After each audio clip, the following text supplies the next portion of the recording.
From the director, who managed to avoid unnecessary sequels up to this point, comes a completely unnecessary sequel. Only this time, it's the second time. The Lost World, Jurassic Park.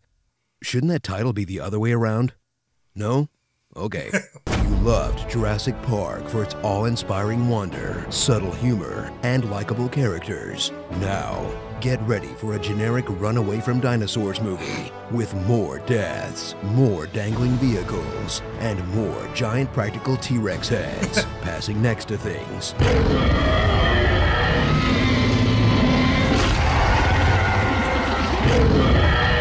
Pushing into things. And moving behind things. Yep. Because those heads cost a ton, and Spielberg is gonna get his money's worth, damn it. Meet a cast of humans who still haven't learned one thing from the first time. I'm not making the same mistakes again. You're making all new ones. Featuring the return of your favorite wisecracking side character from Jurassic Park. As a boring, neurotic dad. Gee, that hurts my feelings. Did your mom tell you to say that? Who's just there to rattle off the trailer lines. Mommy's very angry. Proving once and for all that a little Goldblum goes a long way. You'll have to get used to Dr. Malcolm. He suffers from a deplorable excess of personality. Along for the ride is Ian's daughter. Do you see any family resemblance here? A gymnast and total slob who's personally responsible for the low point of the franchise. Hey, you! Low point of the Okay, franchise. second lowest Yes. point. Alan. Then, get to know Ian's paleontologist girlfriend fit in Sarah. She's the worst. Watch as this bumbling Miss Magoo constantly harasses the dinosaurs, steals a baby T-Rex that gets Toby from the West Wing killed, walks around with T-Rex blood on her jacket, even though she's supposed to know better. Tyrannosaurus got the largest proportional olfactory cavity of any creature in the fossil record. And generally makes life harder on everyone else around her. Sarah! Sarah! Sarah! Sarah Harding! Wait, are we supposed to be rooting for the dinosaurs or the people? Stare helplessly as the creatures who were once treated with reverence and restraint are transformed into over-the-top killing machines, where the mighty T-Rex becomes a generic monster, and the claustrophobic raptor kitchen scene from the first film becomes Jurassic Benny Hill.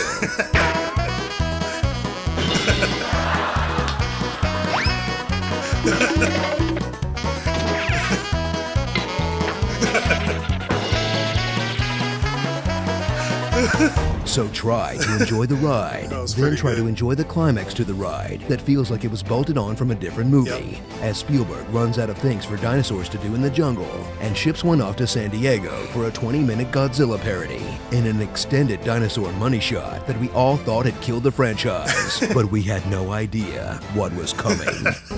Alan. Starring Yes. Julianne Less, Vince Vaughn, Santa Claus, Michaela Maroney is not impressed, Pete Postlethwaite, screw it, Kobayashi, Oedipus Rex, and a whale's vagina. Too Jurassic, too furious. You believe it'll be bigger and better than Jurassic Park? I can't imagine anything being bigger than that. Jurassic Park. Yeah, but I don't know. It will be as good as it is. Yeah. You know? Yep, pretty much.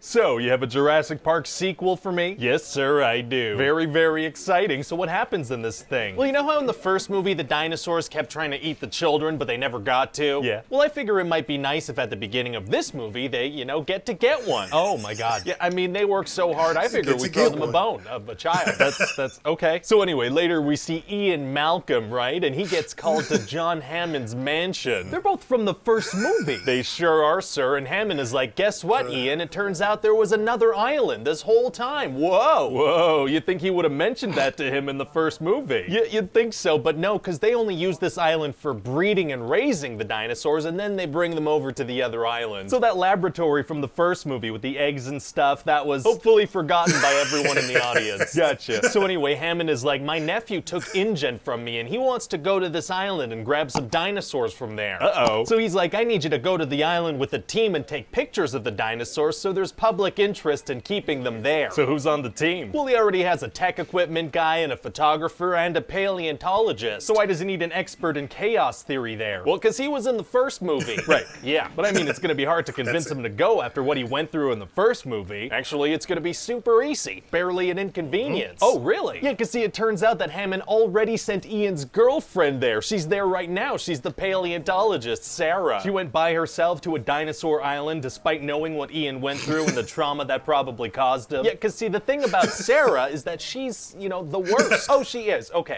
Yeah. So Ian goes to the island. He sure does, sir. So they get to the island and Sarah decides to pet a baby stegosaurus and piss off its parents. Oh, she is the worst. She sure is, sir. And then it turns out that Ian's daughter is there too. She snuck onto a trailer that was loaded up with all the equipment. Oh, and why'd you put her in the movie? Like, what role is she gonna play story-wise? Well, see, I want Ian Malcolm to have someone to care about on the island, you know, somebody to rescue, kind of his motivation. Wasn't he going there to save his girlfriend? Oh, yeah. Well, whoopsie. Well, so his daughter's gonna be there too. She's gonna be in the movie and present. Well, okay then. Anyway, so Sarah tells everyone that, you know, they can't mess around. If they so much as bend a blade of grass, the whole research is ruined. She literally just pet a dinosaur. Exactly. The worst. Right, the worst. And then some bad guys from InGen show up and they just capture a whole bunch of dinosaurs. Oh no. Yeah, and this one hunter guy, all he wants to do is kill a big T-Rex, so he takes a baby T-Rex to draw the parents out. So what do the good guys do? Well, they let the dinosaurs out of their cages, and the photographer guy, Nick, he takes the baby T-Rex because he cares about nature and stuff. He what? Yeah, and then he and Sarah try to fix this baby T-Rex's leg inside their trailer because they're like, well, he's gonna die in the wild if we let him go. Oh, very obviously a bad idea no matter what your values are. Yeah, it turns out it was a bad idea. Yeah, because the parents show up and they bump the trailer off the side of a cliff. Probably shouldn't have set up their trailers near a cliff with massive dinosaurs walking around. Probably not, so then the tech guy gets eaten and the InGen people show up to help. Oh, so they're all together now? They sure are, sir, and they need to make it to a communication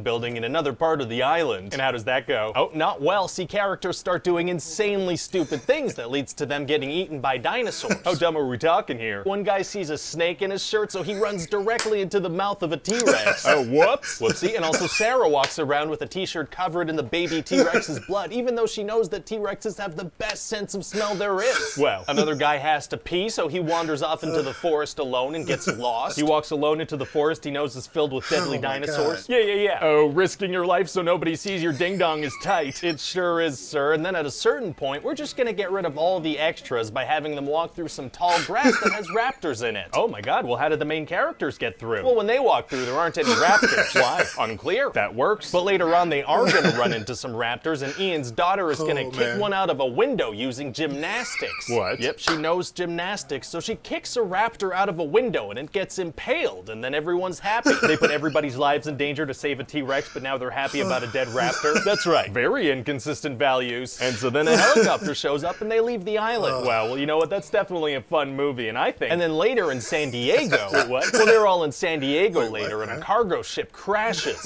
Really felt like the movie was over. Well, it's not. We're gonna tack this thing on. Well, okay then. So they go on this boat and they see that the whole crew has been eaten by a T-Rex. What? Where's the T-Rex? Well, it's locked down in the cargo hold, and they accidentally set it loose when they get on the boat. So it killed everybody on the boat and then got back in the cargo hold and closed the door. That's what we're going with. And so then this T-Rex rampages around San Diego for about 10 minutes and then gets back in the cargo hold, and you know, that's it. Oh, well, okay. I gotta say, I feel like this whole San Diego thing is kind of unnecessary. Yeah. So is it done now? Do you have any other short films you want to tack on to the end of this thing? No, that's it. It's all done. So what do you think? Well, I think it's a ton of fun. I'm just kind of wondering, like, what's Ian's story, you know? Like, what's his arc? Oh, well, at the beginning of the movie, he kind of tells people, I told you so, but at the end of the movie, he tells a lot of people, I told you so. Oh, that is growth. Yeah, and pretty much the whole time, every single one of his lines is going to be designed to sound good in a movie trailer. Oh, okay. Is something funny? I was just thinking it'd be funny if in a future movie, we just have him do like one scene, you know, just so we can put it in the trailer. Oh my god, that'd be hilarious.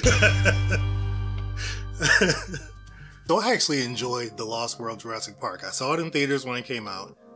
Can't even remember when that was. And it was a fun theater experience. Like, it was, you know, that's back when we were still surprised by things and it wasn't a superhero movie. And it was, yeah, it was a sequel, but we expected sequels to be better. And this one, it was better in the, I guess, point of action, you know, and dinosaurs being dangerous. Like, it does kind of do away with the whole notion of we're in their territory and we don't, let's just let them be. Like, obviously you had InGen coming in and they're trying to capture all the dinosaurs. So that's, you know, infuriating all the carnivores at least. And so now they're just monsters in this movie. That's pretty much what's happened. But I had fun watching this movie. I had fun watching it. It's watching it now. It's obviously it didn't age as well. It's better than the third one. We can give it that. But I like how Ryan George does in the pitch meeting about the characters involved and how the daughter doesn't even need to be there because Ian Malcolm is going to save his girlfriend. And so why is she even there? It was really just tacked on. And the whole basis of the movie really doesn't make much sense. And then the third movie is really just essentially the same thing because you got another character from the first movie coming back, but it's for monetary reasons instead of trying to save someone. So it's a little bit different, but they essentially do the same thing, just on a much worse scale.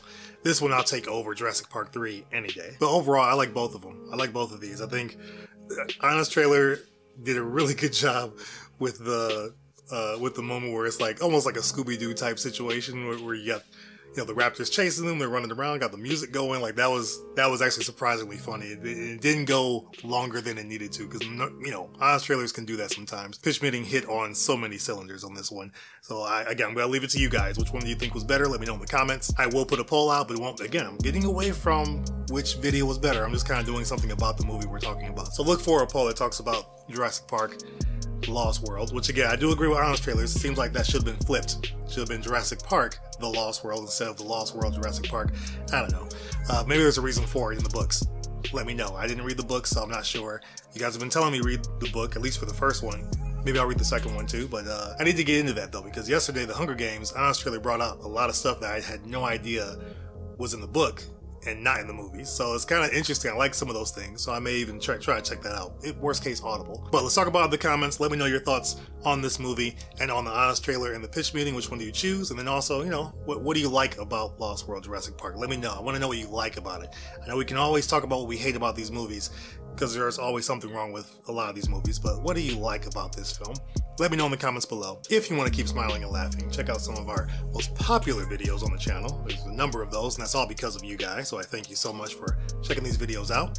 You can also check out our most recent reaction for Avengers Infinity War. If you've seen all that by chance, then I will see you as always in the comments for this one.